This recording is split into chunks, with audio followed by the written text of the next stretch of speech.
Mangga urang kawitan wae kajian wengi ujian PA wengi ieu ku aosan basmalah sasarengan. Bismillahirrahmanirrahim. Langsung aja pantan pulpen ya. Gitu.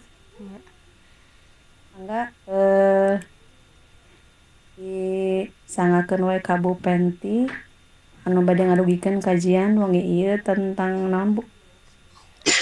Fikih jinayah masih ngalajengkeun fikih jinayah Bu. Fikih jenayah. Mangga ibu-ibu urang kupingkeun ku sadayana. Mangga nyangakeun Bu Penti. Hatur nuhun Bu Ida. Bismillah, Sama-sama. alhamdulillah, alhamdulillahilladzi hadana li hadza wa ma kunna linahtadiya laula an hadanallah. Asyhadu an la ilaha illallah wahdahu la syarikalah wa asyhadu anna Muhammadan abduhu wa rasuluh allazi la nabiyya ba'dah. Baiklah ibu-ibu sholihah yang dirahmati Allah Subhanahu wa taala, alhamdulillah di kesempatan malam yang penuh berkah, mudah-mudahan kita senantiasa mendapatkan keberkahan ya, thubutul khair, tetap dalam kebaikan, wa ziyadatul khair, dan senantiasa bertambah kebaikan kepada kita semua. Mudah-mudahan kecintaan kita terhadap ilmu menjadi wasilah dimudahkan jalan-jalan surganya Allah, sebagaimana dalam hadis, man salaka tariqan yaltamisu fihi ilman sahalallahu lahu bihi tariqan ilal jannah. Barang siapa yang menempuh jalan untuk mencari ilmu, sahalallah, pasti Allah mudahkan, lahu baginya, bihi dengan mencari ilmu itu, tariqan ilal jannah, jalan ke surganya Allah, melalui pendidikan anggota yang diselenggarakan oleh PD Persisri Kabupaten Garut.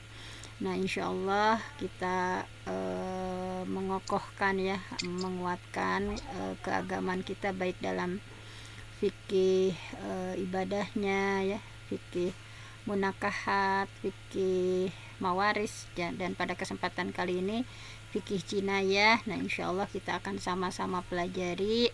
Mudah-mudahan kita berdoa terlebih dahulu ya. Allahumma inna nas'aluka ilman nafi'a. Ya Allah, kami memohon kepadamu ilmu yang bermanfaat, wa rizqan thayyiba, rezeki yang baik, wa amalan mutaqabbala, dan amal yang diterima oleh Allah Subhanahu wa taala. Mudah-mudahan seluruh ketaatan kita kepada Allah ya diterima oleh Allah Subhanahu wa taala. Dan insyaallah pada kesempatan kali ini langsung saja kita bahas ya amanah dari tim PA ya, yaitu pada kesempatan kali ini membahas tentang fikih jinayah ya. Mungkin selintas dibahas terlebih dahulu sebelum menambah yang baru. Nah, insyaallah pada kesempatan kali ini kita akan hatamkan ya.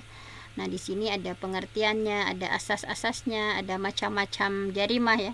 Kriminal itu ada hudud, kisos, takzir, kemudian kewenangan pelaksanaan hukum pidana, kemudian hikmah pemidanan itu seperti apa. Nah, secara selintas diingatkan kembali bahwa pengertian jinayah secara bahasa itu ya merupakan masdar dari jana ya, jeni jinayatan, artinya memetik atau mengambil buah, yang kemudian maknanya berkembang menjadi perbuatan buruk atau dosa ya yang dilakukan oleh seseorang.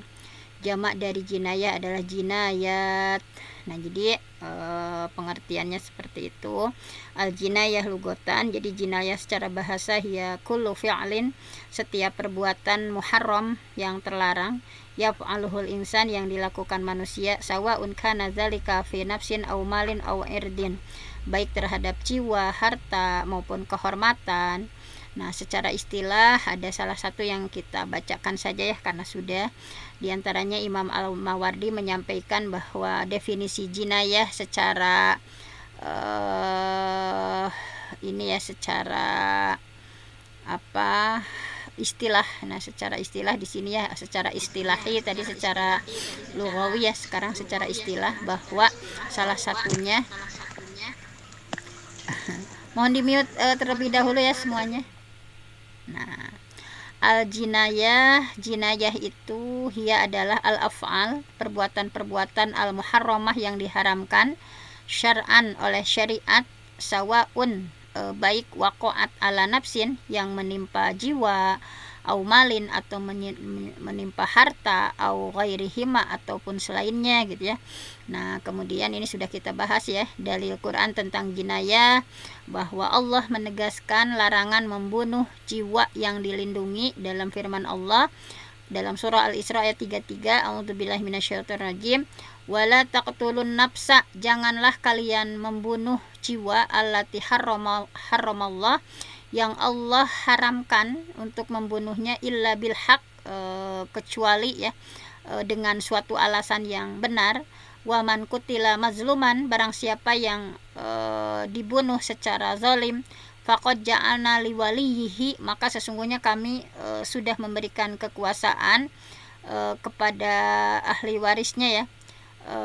Nah ini sultanan kepada ahli warisnya, fala yusrif, janganlah ahli waris itu melampaui batas, fil qatli, dalam membunuh, innahu kana mansura, sesungguhnya dia itu orang yang mendapatkan pertolongan. Nah, jadi ayat ini mengandung 3 hal penting.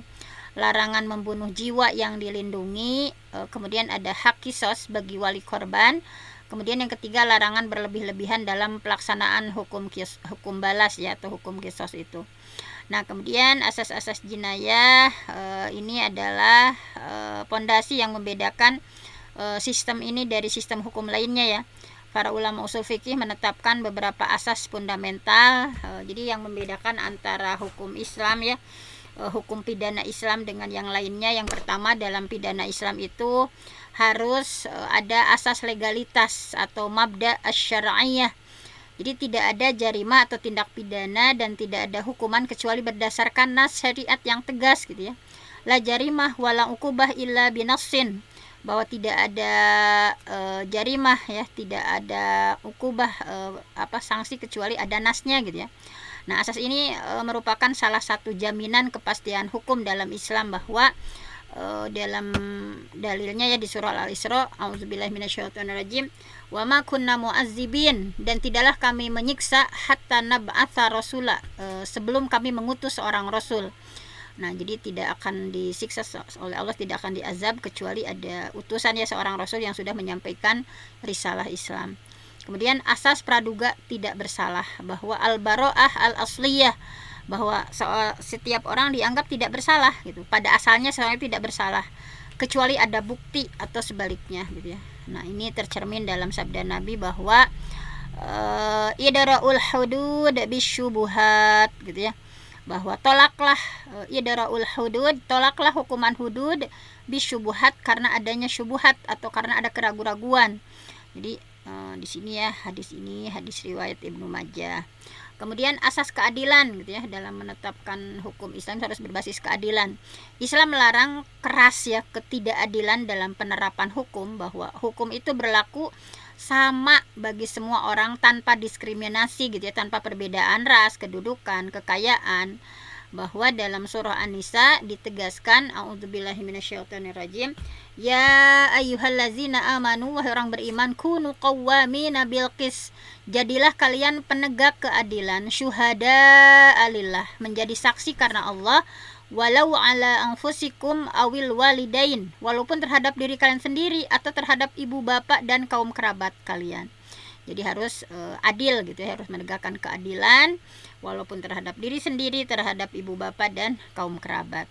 Nah, di sini Rasulullah sendiri ya, wallahi demi Allah, lau anna Fatimah binta Muhammad, seandainya Fatimah binti Muhammad sarokot mencuri, la qata'tu yadaha, pasti aku akan potong tangannya. Nah, Rasulullah sendiri menyampaikan seperti itu ya.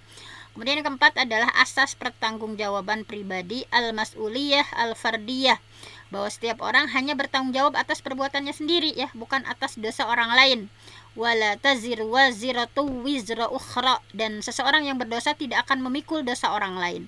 Semuanya mempertanggungjawabkan al-mas'uliyah fardiyah. Jadi kemudian asas tidak menyiksa dan tidak sewenang-wenang. Nah, jadi hukuman tidak boleh melampaui batas yang sudah ditentukan oleh nas gitu ya. dalam Qurannya begini, dalam hadisnya begini, udah segitu gitu. Tidak boleh diterapkan kepada selain pelaku dan tidak boleh dengan cara yang menyiksa di luar ketentuan. Nah, di sini dalam surah At-Talaq, a'udzubillahi minasyaitonirrajim, wa may yata'adda hududallah faqad zalama nafsah. Barang siapa yang melanggar hukum-hukum Allah, maka sesungguhnya dia sudah berbuat zalim terhadap dirinya sendiri. Kemudian macam-macam jarimah ya, para fuqaha membagi jarimah atau tindak pidana itu ada tiga kategori utama berdasarkan jenis sanksinya. Ada hudud, ada kisos atau diat ya, dan takzir. Nah ini didasarkan pada karya Abdul Qadir Audah ya dalam Tashri' al-Jinai al-Islami. Nah yang pertama adalah jarimah hudud. Hudud itu mufrad dari hadda hudud. Dari haddun maksudnya haddun jamaknya hudud, bentuk jamak dari haddun yang artinya batasan. Secara istilah hudud itu adalah hukuman yang sudah ditentukan secara tegas, muqaddar, sudah ditentukan secara tegas oleh syariat, dan ini merupakan hak Allah ya, hakullah. Hudud itu ada 3 jenis ya. Ini yang pertama adalah jarimah, jenisnya ya, hukuman dalil utamanya zina ya, hukumannya dicambuk 100 kali ya untuk ghair muhsan, dan dirajam untuk muhsan yang sudah menikah sampai meninggal ya. Ini An-Nur ayat 2. Qazab, menuduh ya berzina, perempuan baik-baik berzina, dicambuk 80 kali di surah An-Nur ayat 4. Syurbul khamri, yang minum khamar, dicambuk 40 sampai 80 kali ya, hadis riwayat Abu Dawud. Sarikoh, mencuri, yaitu dipotong tangan, faqta'u aydiyahuma, Al-Maidah 38. Hirobah ya, hirobah perampokan, dibunuh, disalib atau dipotong tangan dan kakinya, Al-Maidah ayat 33. Ridah, bagi orang yang murtad, diminta bertaubat, jika menolak maka hukuman mati. Nah, kemudian di hadis riwayat 6922. Bugot, ini bugot ya, pemberontakan, misalnya berontak ya, misalnya diperangi sampai kembali taat, Al-Hujurat ayat 9. Nah, dalil hudud, jarimah untuk sarikoh mencuri ya, sudah pada populer ini ya ayatnya, a'udzubillahi minasyaitonirrajim. Wasariqu, orang laki-laki yang mencuri, wasariqoh, perempuan yang mencuri, faqta'u aydiyahuma, potonglah tangan keduanya, jazaan, sebagai balasan, bima kasaba, atas apa yang mereka perbuat, nakalan, sebagai siksaan, minallah, dari Allah ya di dunia nih, wallahu azizun hakim, dan Allah maha aziz, maha perkasa, maha bijaksana. Dalil hudud jarimah zina ya, dalam surah An-Nur ayat 2. Nah ini, az-zaniyatu, perempuan yang berzina, wazani, dan laki-laki yang berzina, fajlidu, maka deraklah, jilidlah, kulla wahidi minhuma mi'ata jaldah, dari keduanya 100 kali jilid. Wala ta'khudkum bihima ra'fah, jangan ada rasa belas kasihan kepada keduanya, fi dinillah ya, untuk mencegah kamu menjalankan agama atau hukum Allah. Yang kuntum tu'minuna billah, jika kalian beriman kepada Allah, wal yaumil akhir, dan hari akhir. An-Nur ayat 2. Nah, kemudian yang kedua, jenis yang kedua adalah jarimah kisos dan diat. Jarimah kisos dan diat ya, kisos itu berasal dari qassa, yang berarti mengikuti jejak atau membalas setimpal. Kalau menurut istilah, kisos itu adalah membalas yang setara atas tindak pidana pembunuhan atau penganiayaan ya yang disengaja. Nah, kemudian diat adalah denda berupa harta yang ditetapkan sebagai ganti rugi atas nyawa atau anggota badan. Dalilnya Al-Baqarah 178. A'udzubillahi minasyaitonirrajim.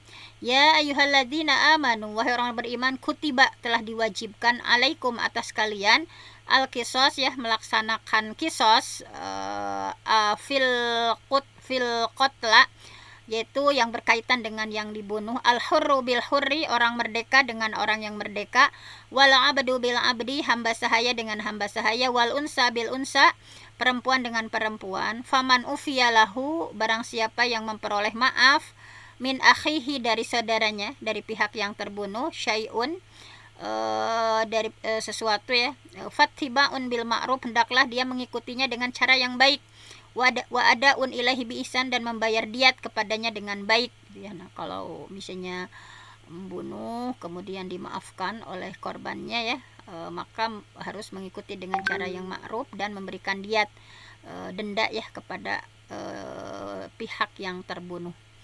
Nah, kemudian ini kisos dibagi menjadi 2 kategori, ada kisos an-nafs, hukum balas atas pembunuhan disengaja ya, amdun, dengan cara yang sama dibunuh lagi gitu ya.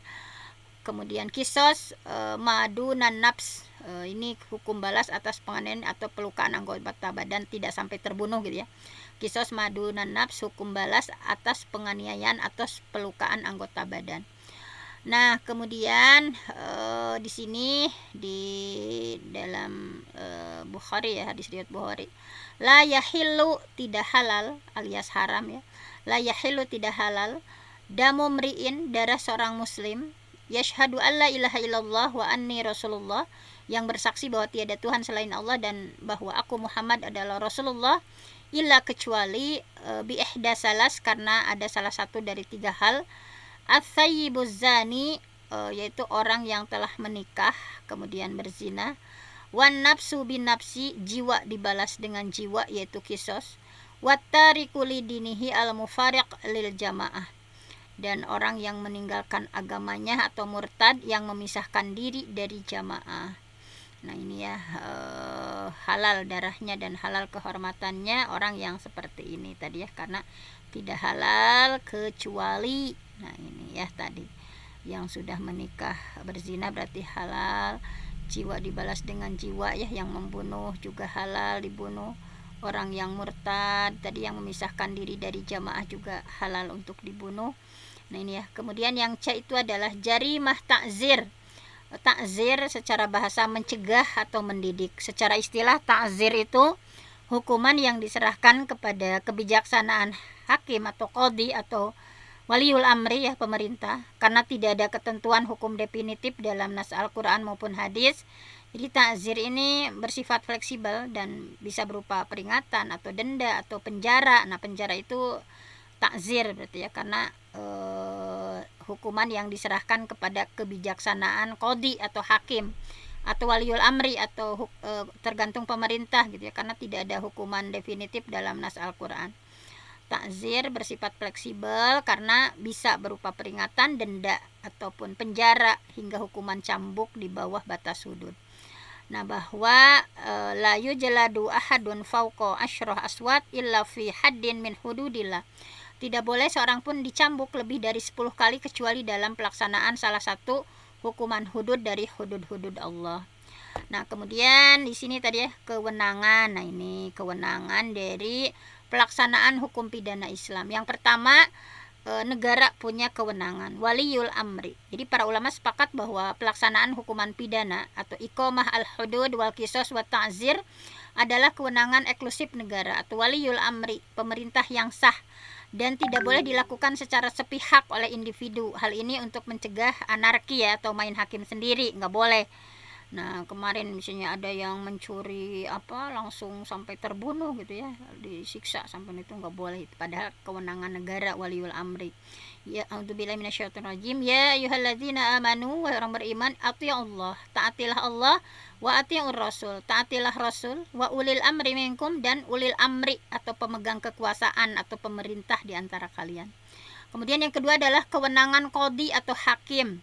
Nah, Al-Mawardi dalam Ahkam As-Sultaniyah menyatakan bahwa hakim atau qadhi yang diangkat oleh pemerintah ya, berwenang menjatuhkan atau memutuskan hukuman pidana melalui proses peradilan yang adil. Syarat-syarat qadhi dalam perkara jinayah, yang pertama, seorang qadhi itu ya, hakim itu harus muslim, balik, berakal dan adil, memiliki pengetahuan mendalam tentang fikih jinayah, bebas dari tekanan dan intervensi dari pihak manapun, memutuskan perkara berdasarkan bukti yang kuat atau bayyinah, bahwa nah di sini dalam hadis dari Ummu Salamah ya, hadis sahih, nah, hadis riwayat Bukhari, innama ana bashar, sesungguhnya aku hanyalah manusia gitu ya. Para pihak yang bersengketa datang kepadaku, wa innahu ya'tini al-khosmu ya, orang yang bersengketa datang kepadaku gitu ya. Kemudian fala'alla ba'dakum ayyakuna ablagha min ba'din, barangkali sebagian dari kalian lebih fasih bicaranya daripada yang lain gitu ya. Kemudian fa'ahsibu annahu shadiq fa'aqdiyalahu, sehingga aku menduga ia jujur, lalu aku putuskan untuknya. faman qadaitu lahu bihaqqi muslimin fa innama hiya qit'atun minan nar. Barang siapa yang aku putuskan untuknya dengan mengambil hak saudaranya yang muslim, maka sesungguhnya itu adalah sepotong api neraka. Nah, itu ya harus betul-betul kuat, ada bukti gitu ya. Nah, seperti itu. Kemudian sistem pembuktian dalam jinayah. Sistem pembuktian dalam hukum pidana Islam sangat ketat ya, karena untuk melindungi hak.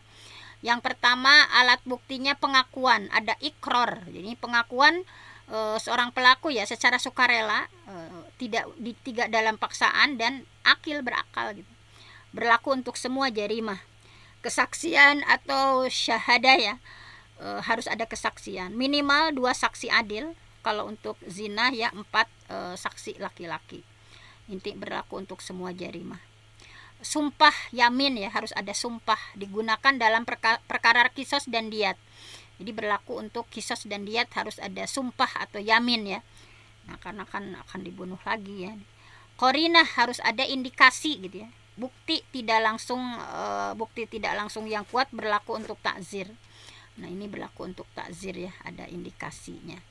Kemudian hikmahnya. Nah, hikmah ada pemidanaan dalam Islam, bahwa Islam tidak menetapkan hukum pidana tanpa tujuan yang jelas dan mulia. Para ulama usul fikih diantaranya Imam Al-Ghazali dan Al-Mustafa dan Syatibi dalam Al-Muwafaqah merumuskan bahwa seluruh ya syariat Islam itu bertujuan gitu untuk menjaga al-kulliyat al-khams, 5 tujuan pokok ya, ad-daruriyah al-khamsah ya, 5 maqasid asy-syariah yang kita kenal dengan maqasid asy-syariah ya.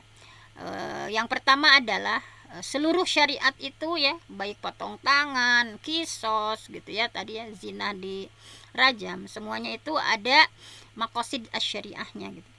Yang pertama adalah hifdzuddin, menjaga agama. Dijaga melalui apa? Penegakan akidah dan ibadah. Nah, misalnya hukuman pelanggarannya misalnya had untuk yang murtad tadi ya. Kemudian had untuk yang bugot. Nah, itu kan untuk hifdzuddin, untuk menjaga agama gitu. Kemudian yang kedua adalah hifdun nafsi. Nah, itu menjaga jiwa. Dijaga melalui nggak boleh membunuh gitu, nggak boleh menyakiti gitu. Ini hukuman pelanggarannya had pembunuhan atau kisos. Kenapa ada kisos? Untuk menjaga hifdun nafs gitu, untuk menjaga jiwa gitu. Kemudian hifdul akli, menjaga akal gitu ya. Maqasid syariah yang ketiga adalah menjaga akal. Kenapa Islam melarang homer gitu ya? Kalau yang lain boleh-boleh saja gitu. Bahwa dalam Islam itu ada hadnya ya. Homer tadi dicampuk 40 sampai 80 kali karena untuk hifdul akli, menjaga akal gitu. Kemudian hifdun nasab, menjaga keturunan. Kenapa Islam melarang zina gitu ya? Kalau di yang lain mereka itu bebas, misalnya ada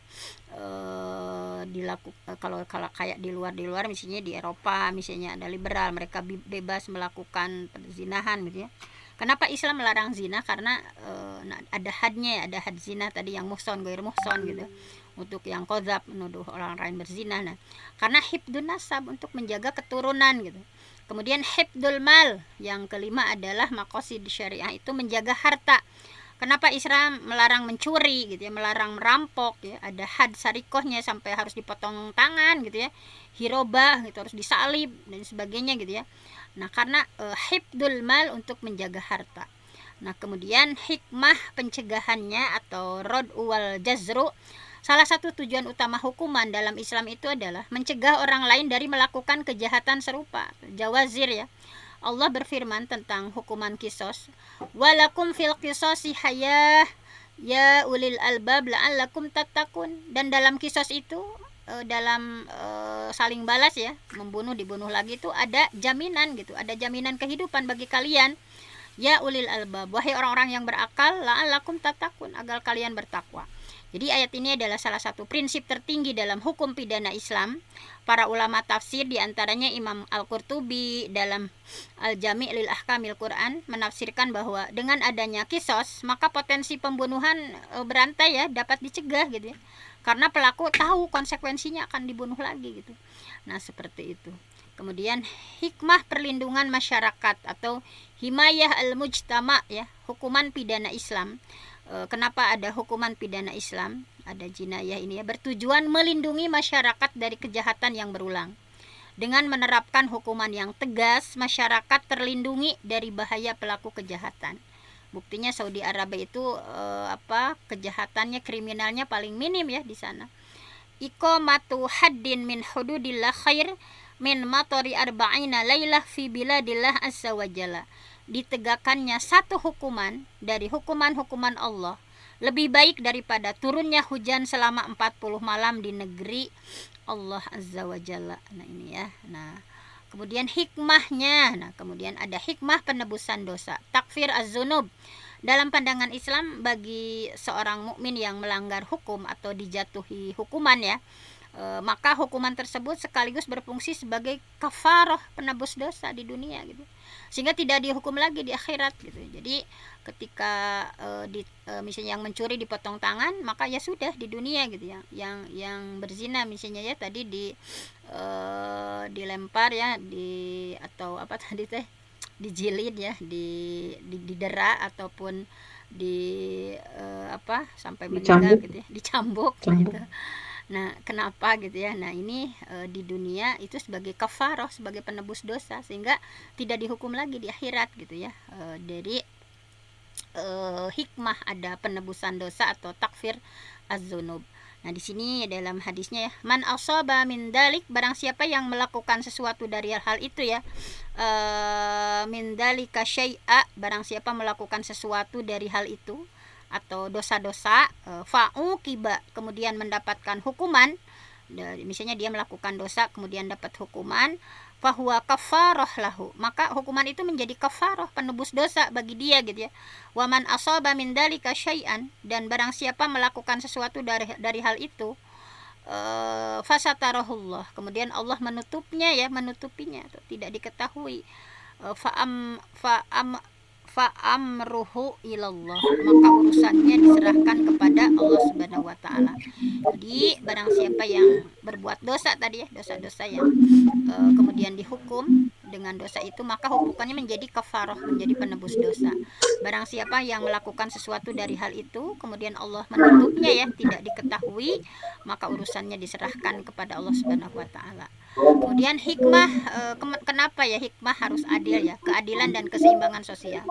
Jadi sebetulnya Islam itu tidak seperti yang dituduhkan oleh orang-orang Barat, bahwa Islam itu sangat kejam gitu, bahwa Islam itu sangat kejam, disebutkan seperti itu ya, bahwa sesungguhnya tidak seperti itu, bahwa hukum pidana Islam itu memastikan bahwa korban kejahatan mendapatkan keadilan dan keseimbangan sosial terpelihara, sehingga pemberian hak kisos kepada keluarga korban sambil memberikan opsi ya memaafkan, menciptakan keseimbangan antara keadilan retributif dan keadilan restoratif. Nah, ini dalam surah An-Nahl dijelaskan, a'udzubillahi minasyaitonirrajim, innallaha, sesungguhnya Allah, ya'muru bil adli, menyuruh kalian untuk berlaku adil, wal ihsan, dan berbuat kebajikan, wa ita izil qurba, dan memberi bantuan kepada kerabat, wa yanha anil fahsya wal munkar, dan melarang melakukan perbuatan keji dan kemunkaran, wal baghi, dan permusuhan, ya'idzukum la'allakum tazakkarun, dia memberikan pengajaran kepada kalian agar kalian bisa mengambil pelajaran. Jadi ayat ini merangkum filosofi dasar hukum Islam, bahwa keadilan ya tadi, al-adal wal ihsan, kebaikan, kemudian larangan terhadap segala bentuk kezaliman ya, al-baghyu, ini adalah ruh dari seluruh sistem hukum pidana Islam. Kesimpulan dan penutup. Nah, ibu-ibu punten di mute heula sadayana. Ya rada gandeng kepala dia. Sekedap sahanya ya teh. Eta bunengna eta masih. Masih. Bunengna di pareman, bunengna pun sakedik deui nya. Pen kubu penti di pararumanana. Siap, paruman hiji-hiji sih. Ibu-ibu. Lame tos di pararuman. Tos. Lame deui kedah ngangojum nemengan payun mah. Kesimpulan dan penutup. Nah, jadi hukum pidana Islam atau fikih jinayah merupakan sistem hukum yang komprehensif, lengkap, adil, dan berpijak pada wahyu ilahi, Beberapa poin penting yang perlu ditegaskan. Yang pertama tadi ya, jinayah secara istilah adalah segala perbuatan yang diharamkan syariat, baik menyangkut jiwa, harta, kehormatan, yang diancam dengan hukuman baik had, kisos atau diat ataupun takzir. Kemudian asas-asas menjamin ya, asas-asas jinayah menjamin kepastian hukum, keadilan, perlindungan hak individu dan mencegah penyalahgunaan kekuasaan. Kemudian pembagian jarimah menjadi hudud, ada kisos ataupun diat dan takzir, memberikan sistem yang proporsional antara kepastian atau hudud ya, adanya keseimbangan hak korban dan pelaku atau kisos, diat, dan fleksibilitas takzir. Nah, ini disesuaikan dengan tadi ya, waliul amri, pemerintah ataupun hakim. Kewenangan pelaksanaan hukum pidana Islam adalah milik negara melalui lembaga peradilan yang sah ya, bukan hak individu. Jadi untuk melaksanakan hukum pidana Islam milik negara ya. Jadi di sini melalui lembaga peradilan yang sah, bukan hak individu. Hikmah pemidanaan dalam Islam tidak sekedar menghukum tetapi menjaga maqasidus syariah yang 5 tadi ya, mencegah kejahatan, melindungi masyarakat dan mewujudkan keadilan yang hakiki. Wa ma arsalnaka illa rahmatan lil alamin, sebagaimana dalam dalil, kami tidak mengutus engkau Muhammad melainkan untuk menjadi rahmat untuk seluruh alam. Ayat ini menegaskan bahwa seluruh syariat Islam termasuk hukum pidananya pada hakikatnya adalah rahmat. Rahmat bagi korban yang mendapatkan keadilan, rahmat bagi masyarakat terlindungi, rahmat bagi pelaku yang mendapatkan kesempatan bertaubat, menebus dosanya. Nah, seperti itu. Nah, ini referensinya ya, sudah di mungkin hanya itu saja, kita sudah hatam ya, ini ada 10 halaman tentang fikih jinayah. Nah, terima kasih sudah atas kebersamaannya ya. Assalamualaikum warahmatullahi wabarakatuh. Amin. Warahmatullahi wabarakatuh. Waalaikumsalam warahmatullahi wabarakatuh. Hatur nuhun pisan Bu Dokter Penti anu tos ngadugikeun kajian wengi ieu tentang jinayah anu sakitu jelasna ya, insyaallah tabarakallah. Janten kabayang mohon leres pisan ya bahwa hukum Islam itu hadir gitu untuk rahmatan lil alamin. Ibu-ibu anu dirahmati ku Allah, sok sanos atos sakitu terpericina detailna naon atos dugikeun ku Bu Penti. Bu Penti dibuka untuk sesi pertanyaan teh? Mangga, mangga Bu. Mangga Bu Ida. Bu Pentina keluar, Bu. Ayah di masuk. Ada ayah Bima. Kumaha Bu Pen? Tiasa di pertarasan atau napi? Mangga seperti biasa ayah pertarasan. Terus kayak nu ieu ngacung, Bu. Harus ngacung ya. Eh mangga ibu-ibu anu bade naroskeun ka Bu Penti tiasa dibuka mikrofonna. Bu Siap abdinya. Bu. Bismillahirrahmanirrahim. Jazakillah khairan Ibu Haji Ida, oke Ibu Dokter Penti terus nukarin materinya anu sakitu sayana. Punten bunengna painten nyungkeun di mute heula sakedap bunengna. Tadi hurung wae nya eta. Aya nu ditaroskeun teh Bu Pen tadi teh ketika seseorang berbuat jarimah atanapi taruh berbuat maksiatnya anu eta terus aya konsekuensina hukumanana seperti nu jinah kedah anu tapi karena Islam mah lantip gitu sanes lantip apiknya dina kesaksianana tadi teh kedah aya pengakuan secara langsung. Tah itu teh zaman kiwari mah asa rada sesah ayahnya nun dosa non teh langsung langsung ngaku gitu. Langsung ngaku asa jarangnya leres. Adaran ujina gitu ya. Nu pejina laki-laki umpama kahiji ikrar. Mun dipaksa mah tiasa wae gitu.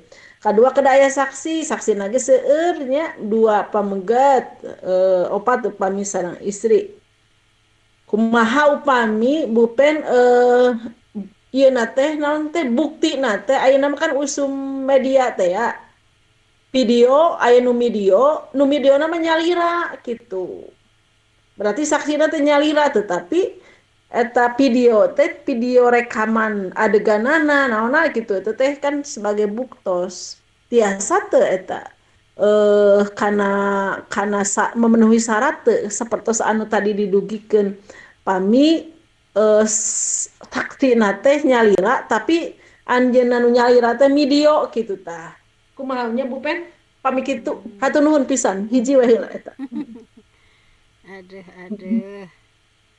Ya, baik. Di sini ya. Memang tadi ya sudah disampaikan bahwa dalam fikih jinayah itu kan ada pendapat ulama klasik dan kontemporer ya. Misalnya tadi kalau secara umum misalnya bahwa dalam jarimah hudud khususnya zina ya, bahwa syariat sudah menetapkan standar pembuktian itu sangat ketat ya. Tadi misalnya ada pengakuan ikrar ya dari pelaku secara sukarela. Nah, kalau menurut banyak ulama diulang ya beberapa kali gitu, harusnya mah gitu ya aslinya gitu pengakuan ikrarnya itu.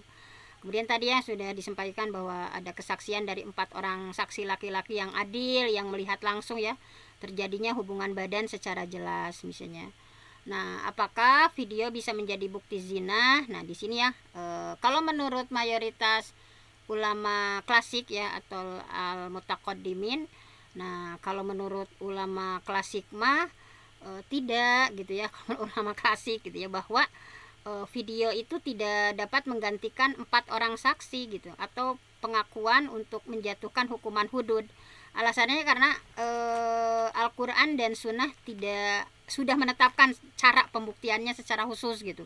Karena kalau hudud mah harus sesuai dengan Quran Sunnah gitu ya, harus ada nasnya gitu kan. Tetapi kalau menurut sebagian ulama atau pakar fikih yang kontemporer ya, kalau tadi menurut klasik mah kan memang sesuai tekstualnya ya tinu Quran hadisnya gitu.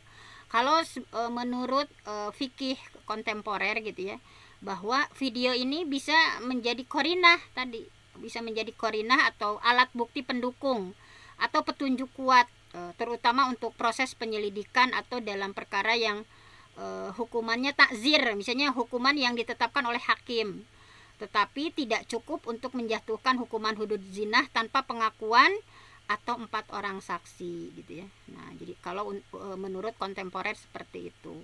Nah, misalnya bagaimana jika saksi sendiri yang merekam video gitu ya. Jadi jika hanya ada 1 orang yang merekam, misalnya yang merekam videonya 1 orang, ya tetap dihitung sebagai 1 saksi bukan 4 saksi. Nah, tetapi videonya bisa memperkuat dugaan atau menjadi bukti pendukung menurut sebagian pendapat ulama kontemporer ya, tetapi tidak memenuhi syarat pembuktian hudud zina menurut jumhur ulama. Jadi kesimpulannya bahwa video saja tidak memenuhi syarat ya sebagai pengganti 4 saksi untuk menetapkan hukuman hudud zina, karena hudud itu kan harus ada dalam nasnya ya, Quran sunnahnya gitu. Jadi video dapat dipertimbangkan sebagai korinah atau alat bukti pendukung dalam perkara yang diputus dengan hukuman takzir tergantung sistem peradilan dan pendapat fikih yang dianut oleh kodi atau hakim yang akan memutuskannya. Terus gitu Bu Apong rupina masana. Itu jantan aya ulama klasik, aya ulama kontemporer. Tapi bilih apa mangga anu sanes bilih pada nambihan simgoro oge ieu.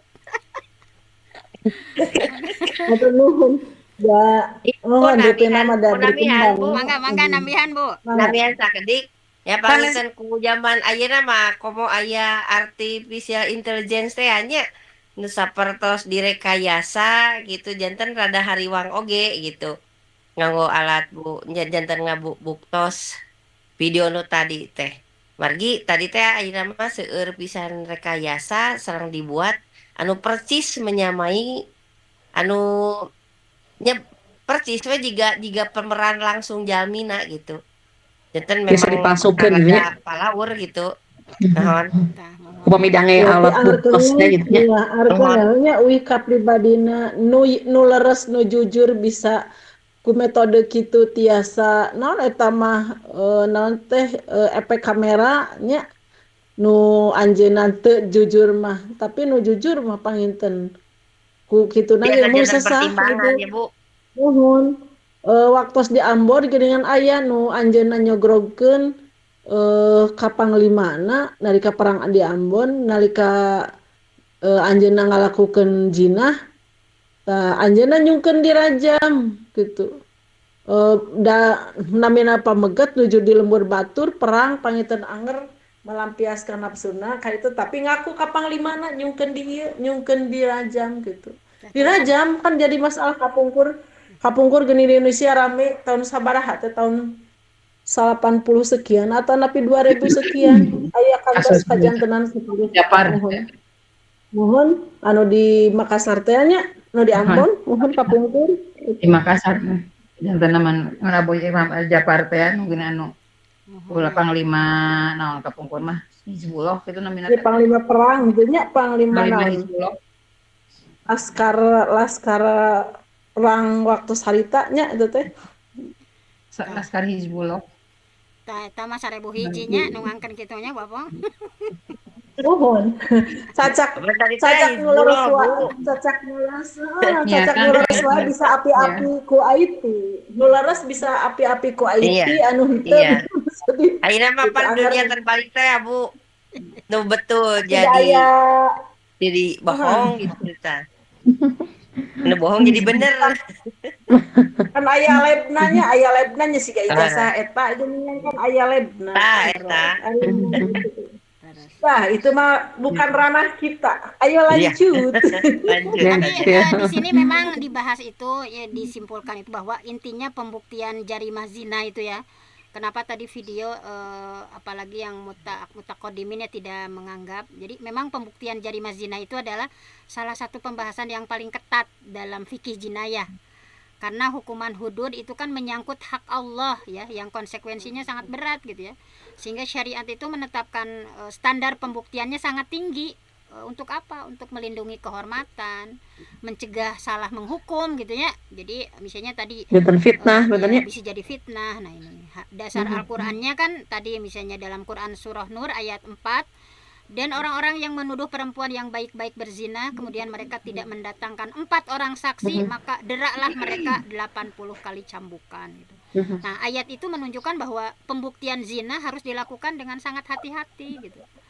Nah, kemudian cara pembuktian zina ya menurut yang sudah kita bahas tadi ya, yang fikih klasik itu bahwa harus ada pengakuan tadi ikrar ya, bahwa pelaku mengakui sendiri bahwa saya sudah berzina gitu. Nah, itu syaratnya harus sukarela, berakal, balik, tidak dipaksa. Kalau menurut mazhab Hanafi dan Hambali harus diulang 4 kali gitu ya. Bahwa benar nggak kamu berzina? Saya berzina, saya harus diulang 4 kali gitu ya. Kalau mazhab Maliki dan Syafi'i satu pengakuan saja sudah cukup.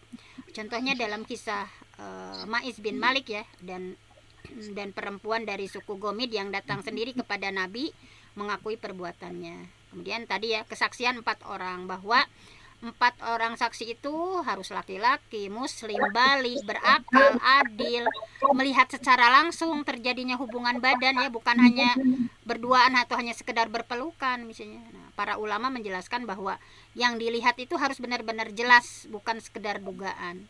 Apabila hanya 3 saksi atau kesaksiannya berbeda-beda, maka hudud tidak dapat dijatuhkan gitu. Hanya 3 saksi gitu ya, atau kesaksiannya beda-beda, maka hudud tidak bisa dijatuhkan. Mengapa harus 4 saksi gitu ya? Sebegitu ketatnya gitu ya. Mengapa harus 4 saksi?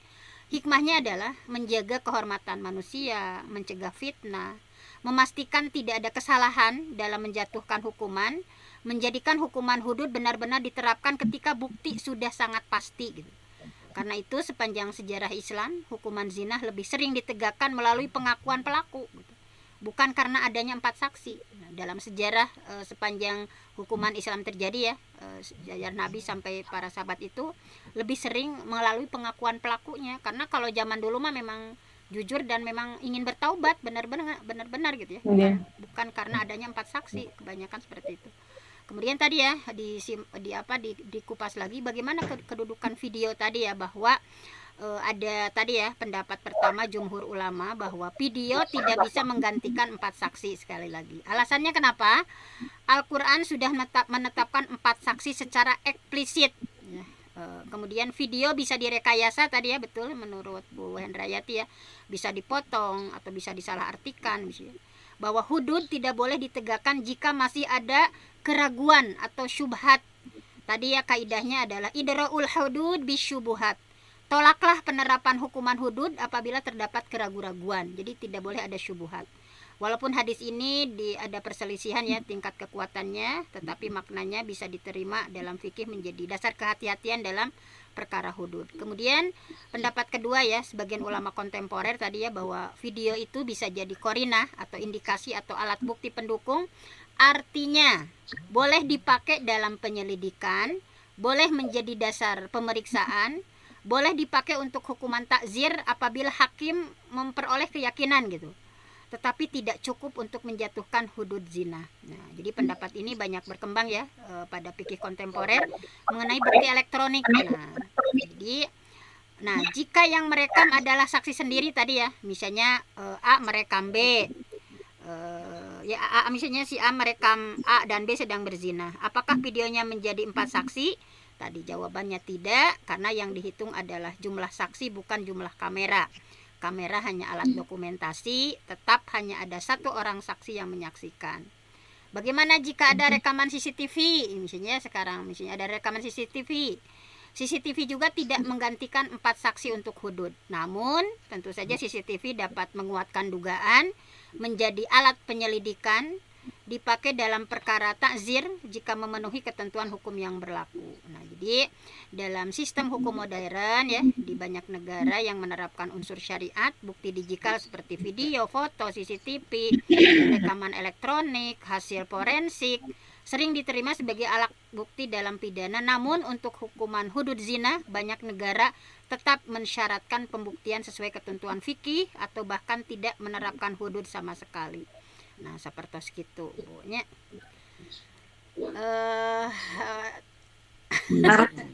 Ini asa sarawaknya gak bahas jarimah tuh Ibu. Tapi naraskan Bu. Saya naraskan kan ya, Bu Atin kumaha? Iya. Bu Penti Abi. Mangga Bu Atin. Bu Penti masih nampi ya, pertasan saya waktu biasanya. Hiji deui Saya pertasan ti Ibu Haji Suliatin. Mangga Tadi di Bu Atin. biasa. Mangga. Atur nu Berarti. kesempatanana langsung wae panginten Ibu tadi salah sawios hikmah dina hukum teh non kanggo kiparat kana dosa bunyi supados di akhirat henteu disiksa. Kumaha upami henteu sesuai misalnya teh hukum anu terus diurang anu mencuri henteu dipotong tangan tapi dipenjara. Eta tetep perwakili kanggo kiparat kana dosa atanapi kumaha gitu. Eta weh lah. Hatur nuhun. Misalnya kalau mencurinya mencuri apa Bu? Mencuri tapi tidak dipotong tangan gitu. Mencuri hati atuh. Kalau manusia kanggo dipotong Mencuri tangan hati. tidak diberlakukan itu gitu. Misalnya di you know, di penjara ya nana tenon hukuman nana teh di penjara. Penjara teh tiasa teu ngagentos potong tangan supados janten kiparat kana dosa gitu maksud itu Hukum secara negara benernya henteu hukum secara Islam gitu pangintennya. Seperti diurang nu ayeuna batan kan jarang-jarang Bu anu ayeuna mencuri dipotong tangan ya. Sok sanaos gitu secara prosedur kan tidak langsung kan Islam tidak ujug-ujug ayeuna mencuri langsung dipotong tidak begitu ya. Tapi gitu kan mau bahwa jantan hukuman teh mung di penjara hungkul tidak sesuai dengan hukum Islam. Nah, itu teh apakah bisa menjadi kiparat dosa untuk dia gitu pangintennya Bu Haji Suliatin. mohon gitu Bu mangga atur nuhun. Baik. Nah, bahwa di sini ya ada dibahas tentang hudud ya. Apakah tadi ya salah satu hikmah untuk kifarah dosanya. Ini berkaitan dengan antara hukuman dunia atau ukubah dan penghapusan dosa atau kafaroh ya dalam fikih. Nah, di sini bahwa mayoritas ulama menjelaskan bahwa ada perbedaan antara hukuman pidana di dunia dan taubat yang menghapus dosa di sisi Allah.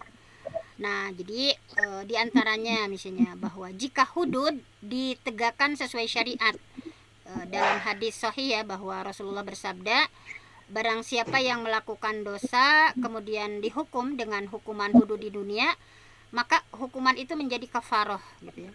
Misalnya seorang mencuri dan memenuhi syarat had, kemudian dipotong tangannya sesuai ketentuan syariat, maka hukuman itu menjadi penebus dosa ya, apabila diterapkan secara sah gitu ya. Jadi dalilnya itu memang hukuman hudud menjadi kafaroh itu tadi yang tadi Bu dalilnya bahwa waman asoba min dzalika syai'an, barang siapa yang melakukan salah satu dosanya fa uqiba, kemudian dihukum bahwa kafaroh lahu, maka hukuman itu menjadi kafaroh. Waman asoba min dzalika syai'an summa satarahullah, tadi ya yang tadi diitukan bahwa harus memenuhi syarat. Jadi lamun jika hududnya ditegakkan sesuai syariat gitu. Bagaimana jika tidak diterapkan hudud sesuai syariat ya, seperti di Indonesia misalnya, bahwa Indonesia itu tidak menerapkan hukuman hudud ya untuk yang mencuri, tetapi menerapkannya pidana penjara ya, pidana penjara berdasarkan hukum nasional. Nah, dalam kondisi ini para ulama memberikan beberapa penjelasan bahwa penjara tidak otomatis memiliki status sebagai kafarah hudud. Nah, ini bahwa penjara itu sekali lagi tidak otomatis memiliki status sebagai kafarah hudud. Karena hukuman yang dijatuhkan bukan hukuman had yang ditetapkan syariat. Jadi tidak ya. Namun, nah ya menurut para ulama, namun penjara dapat menjadi sebab penghapusan dosa apabila pelakunya benar-benar bertaubat. Jadi sekali lagi penjara tidak otomatis memiliki status kafaroh ya, bisa diampuni ya, karena hukuman yang dijatuhkan bukan hukuman had yang ditetapkan syariat, tapi ya penjara dapat menjadi sebab penghapusan dosa apabila pelaku benar-benar bertaubat, misalnya menyesali perbuatannya, kemudian mengembalikan hak yang dicurinya Bu, mengembalikan hak orang yang dicuri, kemudian meminta maaf kepada korban ya bila memungkinkan, dan menerima hukuman tersebut dengan betul-betul penuh kesadaran ya. Jadi dalam keadaan demikian ini yang menghapus dosa utamanya adalah taubatan nasuha tadi, taubat yang tulus, sedangkan penderitaan selama menjalani hukuman menjadi bagian dari ujian yang bisa menghapus dosa dengan rahmat Allah. Kemudian ada hak Allah, ada hak manusia. Nah, pencurian itu mengandung dua sisi. Yang pertama hak Allah yang dalam syariat berkaitan dengan tadi ya ketentuan had apabila syaratnya terpenuhi kan, apabila sudah memenuhi berapa mas ya, tidak langsung yang mencuri dipotong tangan, ada ketentuannya kan. Kemudian ada hak manusia yaitu hak korban atas harta yang dicuri. Nah, oleh karena itu selain bertobat kepada Allah ya, bertobat kepada Allah tadi taubatan nasuha, pelaku juga wajib satu mengembalikan barang yang dicuri ya, jadi dikembalikan lagi, mengganti nilainya jika sudah tidak ada, misalnya juga udah dibuat maka diganti nilainya sekian, meminta maaf kepada korban apabila hal itu tidak menimbulkan madarat yang lebih besar. Jadi kesimpulannya bahwa hukuman penjara tidak dipandang sebagai pengganti hukuman had, sehingga tidak otomatis menjadi kafarah sebagaimana hudud. Taubatan nasuha disertai pengembalian hak korban dan penerimaan atas hukuman yang dijalani ya, menjadi sebab diampuni dosa oleh Allah. Pada akhirnya keputusan apakah dosanya diampuni adalah hak Allah, bahwa innallaha yaghfiru dzunuba jami'an, bahwasanya Allah itu mengampuni dosa seluruhnya gitu ya, kecuali dosa musyrik. Jadi dalam konteks di Indonesia, fokus seorang pelaku bukan pada menganggap penjara sebagai kafarah hudud, bukan, melainkan pada taubatan nasuha, mengembalikan hak orang lain dan memperbaiki diri dan berharap ampunan kepada Allah Subhanahu wa taala. Nah, seperti itu Ibu. Kan ayat dalil-dalilnya alaliyad ma akhadat hatta tawaddiyah, bahwa orang yang mengambil sesuatu bertanggung jawab diambil mengembalikannya kembali. Nah itu Sapertos kitu pangintenan Bu Haji Atin. Mangga bilih aya tambihan tinu sanes. Mangga bilih Ya, nambihan. Bu Apong bade namian. cekap Bu, cekap. Di penjara di negara kita Bu Apong, Bu Yuli tadi. Bu Yuli Indonesia. eta anu naroskeun Bu Yuli deui nya. mangga. Janten kan Janten Bu da Yuli. nu wajibna oge eta mah nu ngalaksanakeun ge negara sanes urang. Jadi sok aya nu ngaieukeun kudu dianu nya eta mah negara. Negara ge teh can memperlakukan kitu geus loba dosa. Syariat Islam. Mangga Bu Yuli bade masih kena dibuka Bu Pet? Pertarusan Kumaha anak? ya, terus dibuka keneh atau terus ditutup teh. Aya keneh waktos nya Bu. Mangga Tutos jam 36. Daripada dilanjut mangga. Mangga Bu Pertarusan deui. pertarusan Kang dibuka saurang Abi deui atuh apa bade tadi Bu Pet ya? naroskeun nya Bu Dokter. Dibuka saurang deui. sok mangga saurang deui. Terakhir panten aya nanya Kang Terakhir pertarusan nya. terakhir mangga Saya bilih aya terakhir. pertarusan. Kumaha Bu carana mengubah stigma khususnya panginten umat Islam oge sadayana teu acan memahami lebih jauh bahwa ternyata Islam teh sadis, merampas hak orang lain dengan cara tadi mencuri dipotong tangan sekalipun ya teu ujug-ujugnya teu langsung. Tah merubah stigma eta teh sapertos kumaha minimal misalkan ya di organisasi urang weh kecil-kecilan dulu kan dari sebuah negara mah panginten da palinter teuing nya palinter teuing jadi susah untuk memberikan masukan atau mengubah secara keseluruhan tentang Islam secara utuh. Nah ieu panginten di urang heula gitu bagaimana merubah mindset untuk bahwa Islam itu adalah betul-betul tadi hikmah dari mencuri, potong tangan dan seterusnya ya.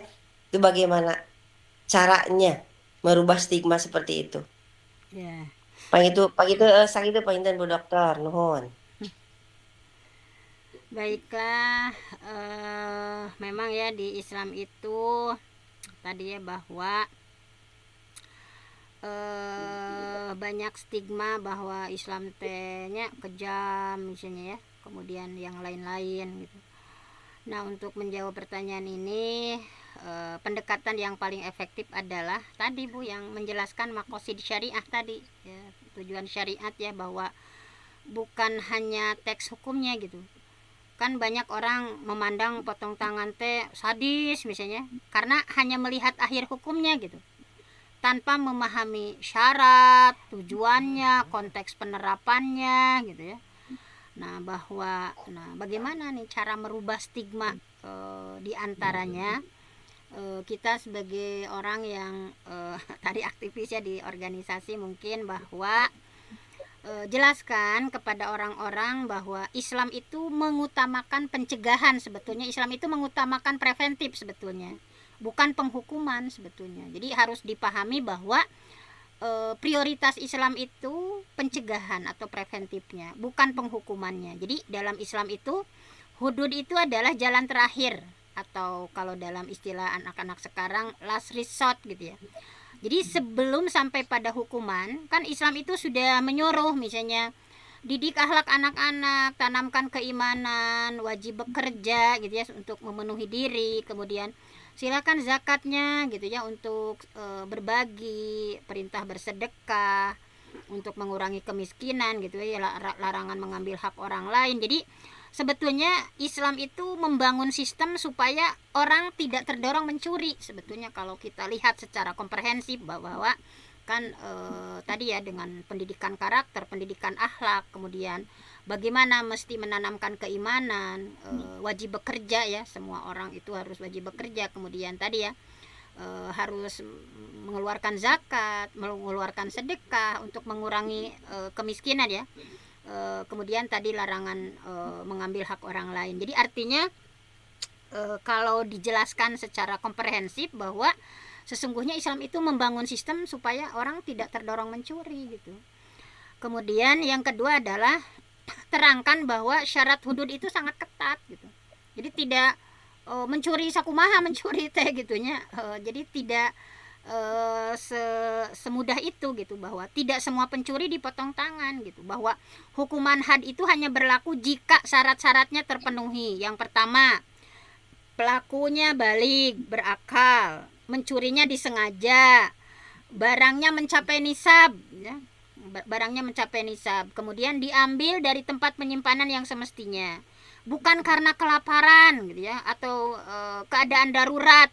Kalau darurat berbeda lagi, tidak ada syubhat atau tidak ada keraguan. Jadi dengan syarat yang begitu ketat ya, penerapan had itu dalam sejarah Islam relatif jarang terjadi sebetulnya gitu ya. Kemudian jelaskan hikmah hukumannya gitu, bahwa tujuan hukuman itu bukan balas dendam, tetapi tadi ya, hifdzul mal, ada maqasidus syariah, ada menjaga harta masyarakat misalkan, bahwa kalau tidak seperti itu kan maka akan dengan mudahnya gitu ya. Kemudian memberikan efek jera, menjaga keamanan sosial, mencegah pencurian yang berulang.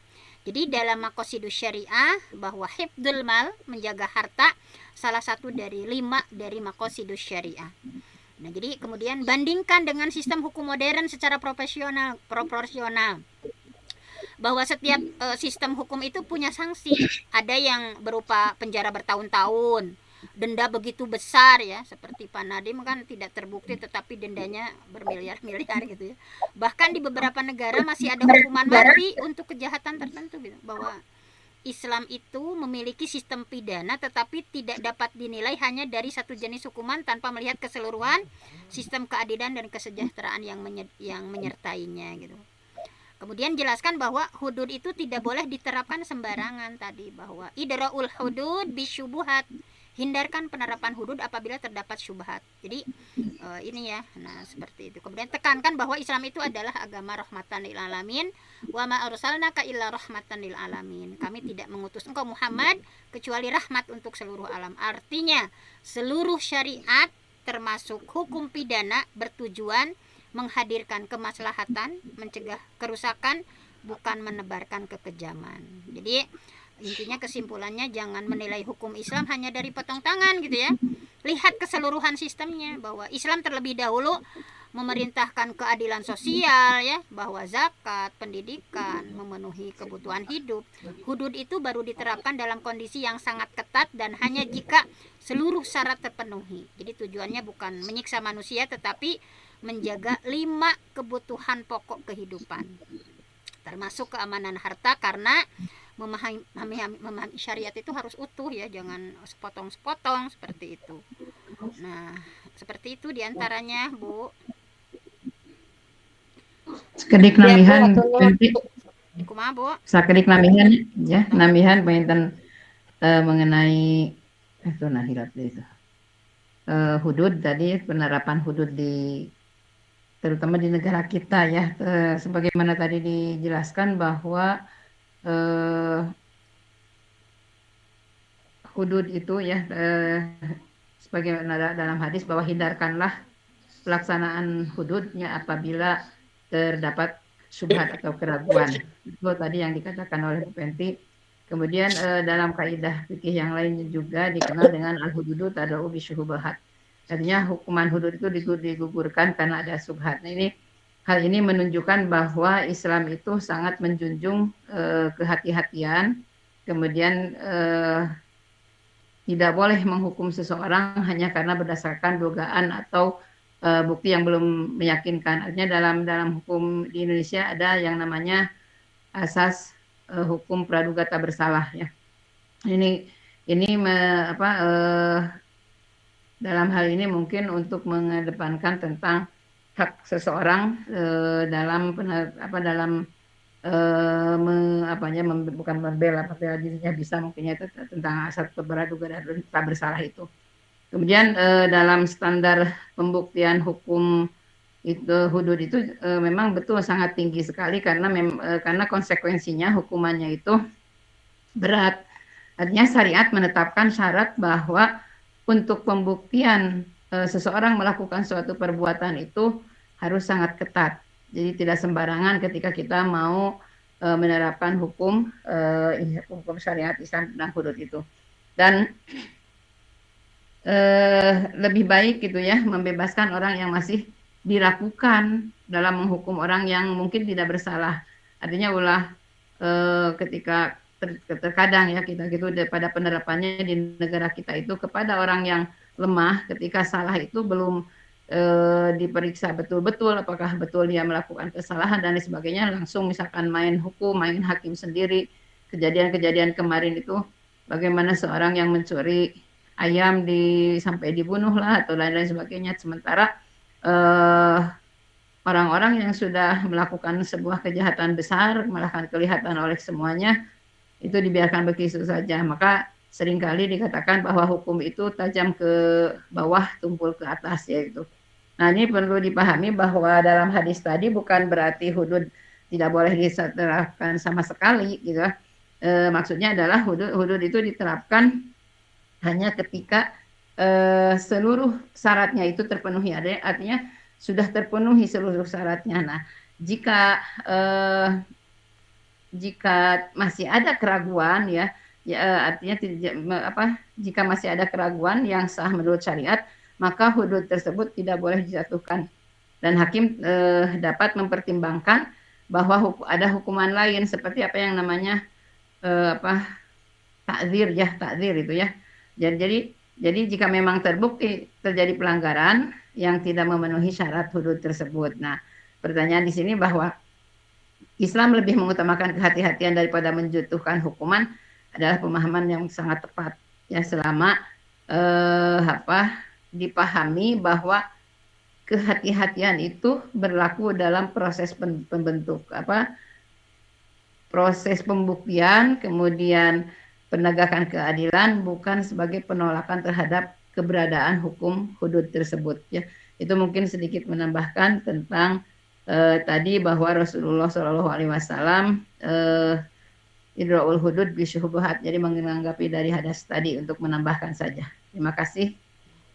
Baik.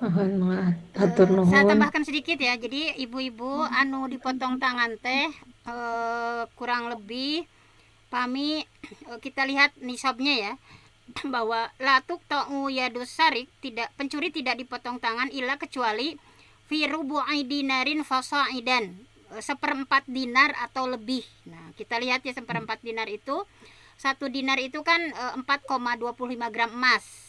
Jadi seperempat dinar itu kurang lebih 1,0625 gram emas. Jadi menurut jumhur ulama, nisab mencuri itu senilai seperempat dinar emas atau sekitar 1,6 gram emas murni. Nah, yes, kalau menurut pendapat Hanafi mah asyroh darohim, 10 dirham.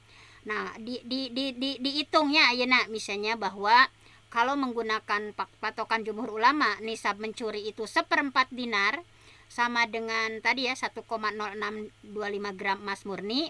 Lamun di ayeuna mah harga emas antam sekitar 2.600.000 per gram misalnya, maka anu dipotong tangan teh 2.773.125 gram. Jadi lamun mencuri anu dipotong tangan teh ketika sudah memenuhi, nah kurang lebih pami ayeuna antam 2.600.000 bahwa harga nate 2.770 sekian. Jadi nisab mencuri yang dipotong tangan itu 2,7 atau 2,8 juta.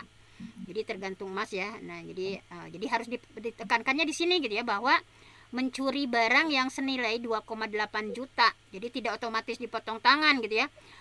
Harus syarat-syarat yang lain tadi. Barangnya mencapai nisab ya, 2,8 jutaan, diambil dari tempat penyimpanan yang semestinya hirzun, dilakukan secara sembunyi-sembunyi, bukan karena kelaparan. Karena kelaparan beda lagi. Bukan karena kelaparan atau keadaan darurat, tidak ada syubhat atau tidak ada keraguan, dan diputuskan oleh peradilan yang sah berdasarkan ketentuan syariat. Jadi begitu ketat gitu ya penerapan hukuman had ya, bahwa Islam itu tidak kejam tetapi lebih ke preventif sebetulnya. Nah, sapertos gitu painternya tambahan sakedik nama. Kumaha tos bae. Hatur nuhun Bu. Masya Allah, tabarakallah, hatur nuhun pisan, Bu Dokter Penti, Ibu Hendrayati, Bu Apong, Bu Atin, Bu Nur Latifah, hatur nuhun kasadayana, eh alhamdulillah ya anu terus tadi didugikeun ku Bu Dokter Fenty insyaallah terus sakitu jelasna ya mudah-mudahan tangtosna ge namihan ka urang sadayana karena ilmu urang sadayana wengi ieu alhamdulillah mudah-mudahan ilmu eta barokah ka urang sadayana maparin katenangan maparin wawasan keilmuan utamina kanggo tentang hukum jinayah amin ya rabbal alamin. Panginten kanggo absen mah kayak nyusul apa yang tadi grupnya Bu. Saya di grup 2 kali Oh, saya di mau grup. kamera. Mohon sarang eta nanya pang PDF-na. Nuhun gitu pangintennya ibu-ibu sadayana mangga hatur nuhun ka ibu-ibu sadayana anu masih setia mendampingi PA untuk malam ini ya. Nuhun pisan jazakunallah khairan katsira. Kamu ibu-ibu sadayana mangga Terus urang tutup dipoto wae beda. kajian nongi. Oh, mohon Atas acan dipoto atas ya. atas Oh, atos Ibu. Mohon saya atas di nuhun grup pisan. Nuhun Bu. Mangga urang tutup wae materi kajian apa ieu ku Harus. awasan